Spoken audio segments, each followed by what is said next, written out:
So I'd like to start with our first speaker, Dr. Yusuf Yazici. He's assistant professor of medicine, NYU School of Medicine, and he's director of the Seligman Center for Advanced Therapeutics. He's also the Behs syndrome director at NYU. He received his MD degree in Istanbul, his residency in Nebraska and at Creighton, and then his fellowship at the Hospital for Special Surgery. And this morning he's going to give us an update on Behs syndrome. Thank you very much for the introduction, and thank you for having me. It's a pleasure to be here with everybody. And I was just telling him that our annual course that we have in March, the Advanced Rheumatology Seminar, they always announce that it's the largest meeting after the ACR. It turns out that's not true, and I'll have to let them know after seeing this meeting.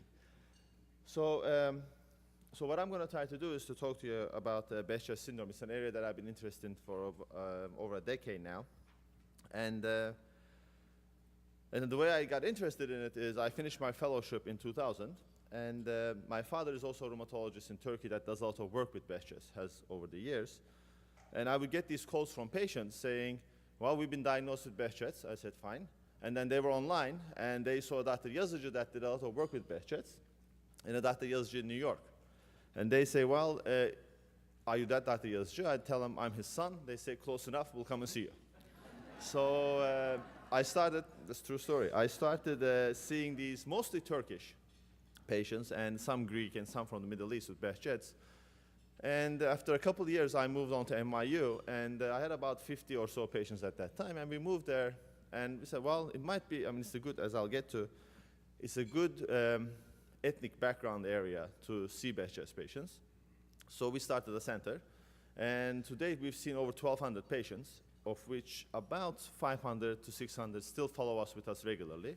We've had second opinions, people who didn't turn out to be Behs, and people who come in once a year kind of thing, but and I'll share some of our experience also. And one of our aims starting this was to get some clinical trials in the US with Behs too. As I'll get to, there are only 20 clinical trials ever done, randomized controlled trials with Behs.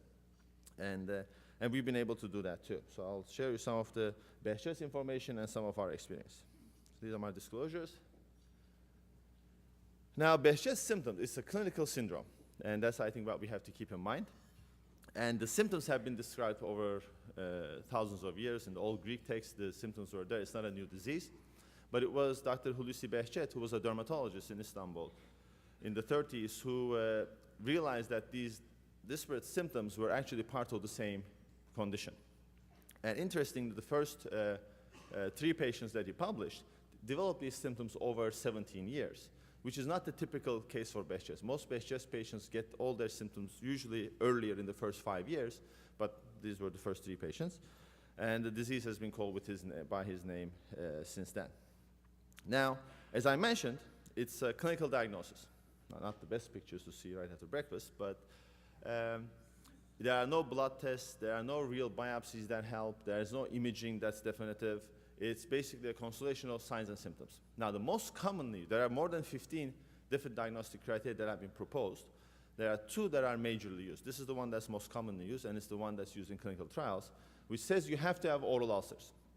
However, 2 to 3% of patients with Behs do not have oral ulcers. However, for the purpose of this classification diagnostic criteria, the population they looked at, which was basically Turkey, Israel, Middle Eastern cohorts, which has another implication which I'll get to, you had to have oral ulcers. And then 2 of, and I'll talk about the details, genital ulcerations, eye lesions, skin lesions, or the pathology test. Now, so this was first tested in a group of patients with Behs, then there was a validation group, then it was tested with diseases that can mimic Behs. One thing that was missing from that group was inflammatory bowel disease patients. Because those patients in Turkey and the Middle East do not have a lot of inflammatory bowel disease symptoms associated with Behs. So that's one area that was left out. And then at the end, sensitivity and specificity of these criteria were 97 and 95%. So I'll take a minute to talk about a little about diagnostic and classification criteria, because, I mean, as you know, recently there's been this new rheumatoid arthritis criteria that came out, and people have been talking about developing